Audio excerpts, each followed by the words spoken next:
Hey everyone, this is Grant Thomas from Visas Association and welcome to another Q&A session where we answer your questions. So the question we've got is, I'm applying with a group and family. Do I need to provide a copy of every document for each member?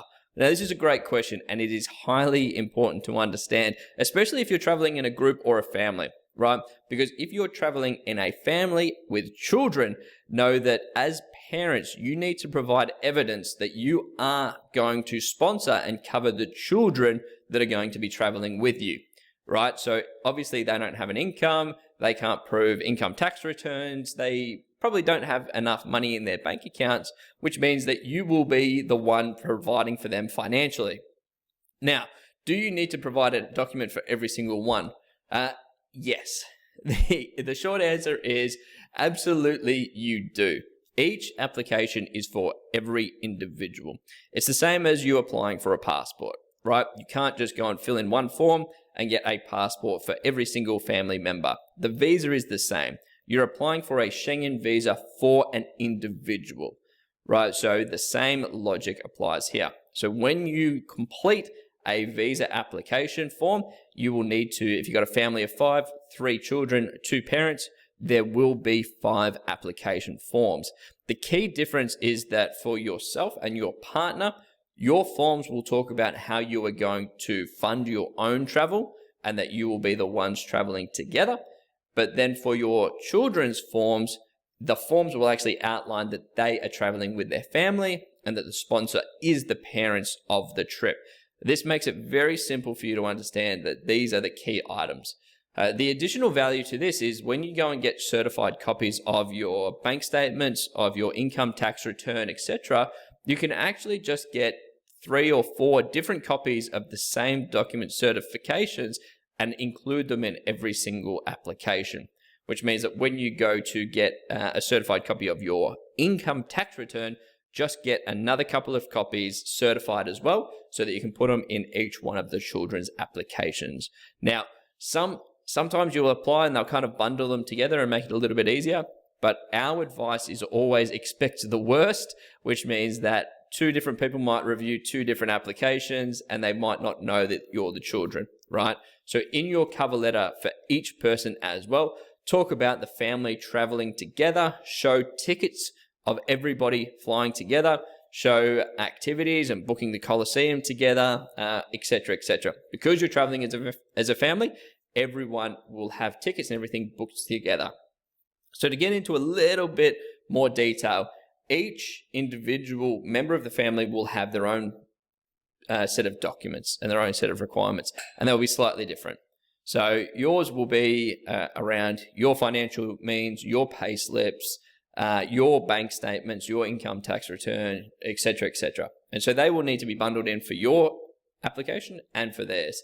The flights, accommodation, etc. are slightly different, right? So you will need to have flights in the names of each one of the children, right? So this can be reserved flights, it's completely fine.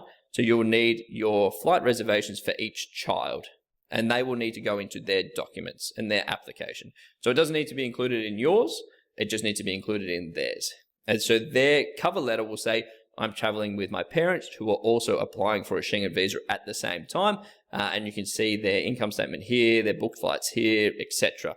Which means that whoever's reviewing it says, yes, this makes complete sense. Same with the photos. You can't have a family photo. It needs to be each of individual person at different times.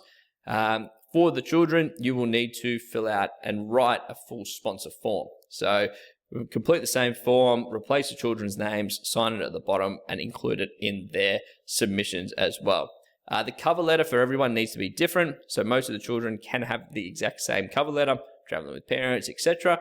But yours and your partners will need to be very similar, but completely different, which is we are traveling with our kids, they're coming with us, we're funding them, we're going to see these sites, etc. Right? And those are really sort of the key differences to it. So the short answer is, does every member need to apply? The answer is yes, because every single person needs to have a valid visa.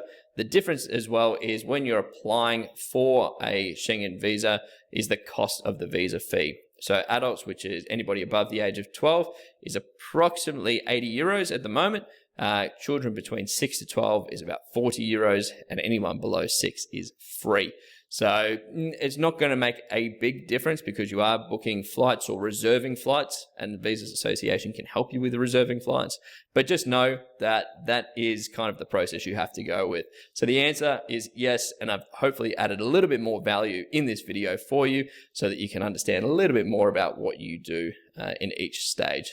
So if this video has been valuable to you and helped you out and given you the answers you're looking for, can you please click the like button below, because that helps other people in the exact same situation that you are who are trying to apply for a Schengen visa get visibility of these videos as well, instead of just crawling the internet. And whilst you're there, can you please click the subscribe button, because the requirements for the Schengen region do change quite regularly. And what we do is we create new videos that we send out to people like yourself just to say, hey, did you know that these things have changed? And it means that if you are still applying for a Schengen visa, you're able to change your documents to go and comply with the new requirements. And then what I've done is I've linked to a couple of other videos that should help you a little bit further in your application process. And so feel free to check them out. And from me to you, good luck with your Schengen visa application. And I hope you have a fantastic trip around Europe once you get approved.